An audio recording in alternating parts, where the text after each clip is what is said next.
Hello everyone. आज हम पढ़ेंगे मैट्रिक्स क्या होता है। What is matrix.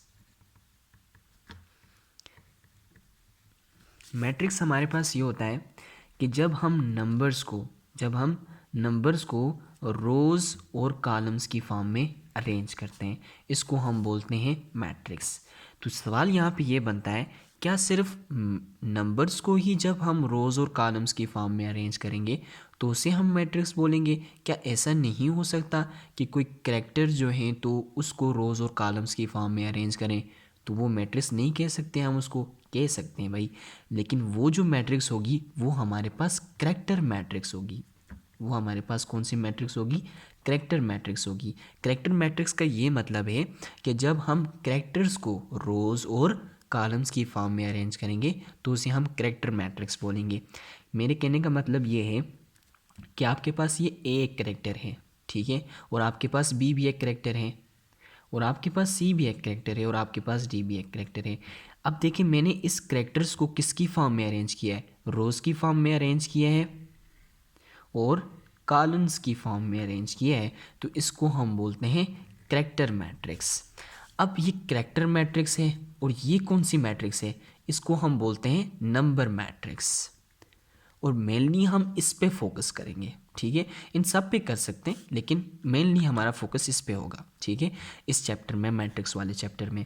अच्छा, फिर हमारे पास सिर्फ नंबर मैट्रिक्स और करैक्टर मैट्रिक्स ही है? नहीं भाई, और भी बहुत सारी टाइप्स है मैट्रिक्स की। अब मैट्रिक्स की और टाइप्स में हमारे पास आ जाता है स्ट्रिंग मैट्रिक्स। स्ट्रिंग मैट्रिक्स में हमें पता है कि एक स्ट्रिंग दी जाती है, कैरेक्टर्स की स्ट्रिंग होती है। अब कैरेक्टर की स्ट्रिंग का मतलब क्या है कि यहाँ पे हमारे पास कैट हो गया, यहाँ पे हमारे पास डॉग हो गया, अब यहाँ पे हमारे पास लाइन ले लो, और यहाँ पे आप ले लो किसको? यहाँ पे आप ले लो हॉर्स को। अब देखो, ये भी एक कैरेक्टर की स्ट्रिंग है लेकिन हमारे पास जो है तो स्ट्रिंग की फॉर्म में, ठीक है ना। अच्छा, स्ट्रिंग बोलते ही हमारे पास जो है तो कलेक्शन ऑफ कैरेक्टर्स को होते हैं। अच्छा, ये भी एक स्ट्रिंग है, ये भी एक स्ट्रिंग है, ये भी एक स्ट्रिंग है, और ये भी एक स्ट्रिंग है। जब हम इसको कॉलम्स की फॉर्म में लिखेंगे तो ये हमारे पास स्ट्रिंग बन जाएगी, और जब हम स्ट्रिंग को हम रोज़ और कॉलम्स की फॉर्म में अरेंज करेंगे तो वो हमारे पास आ जाएगा एक स्ट्रिंग मैट्रिक्स, ठीक है। अच्छा, बस सिर्फ यही होती हैं? और भी होती हैं बूलियन मैट्रिक्स। अब आपको पता है बूलियन मैट्रिक्स, जो बूलियन होती हैं, जो बूलियन होता है, बूलियन आइदर ट्रू देता है या आपको क्या देता है? फॉल्स देता है।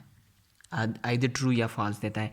अच्छा, जब आप जो हैं तो इस तरह अरेंज करोगे, ट्रू फॉल्स, तो हमारे पास ठीक है ना, ट्रू और यहाँ पर फिर फॉल्स, तो इस तरह जब आप अरेंज करोगे तो वो मैट्रिक्स भी हमारे पास कौन सी मैट्रिक्स होगी? तो बूलियन मैट्रिक्स हो जाएगी।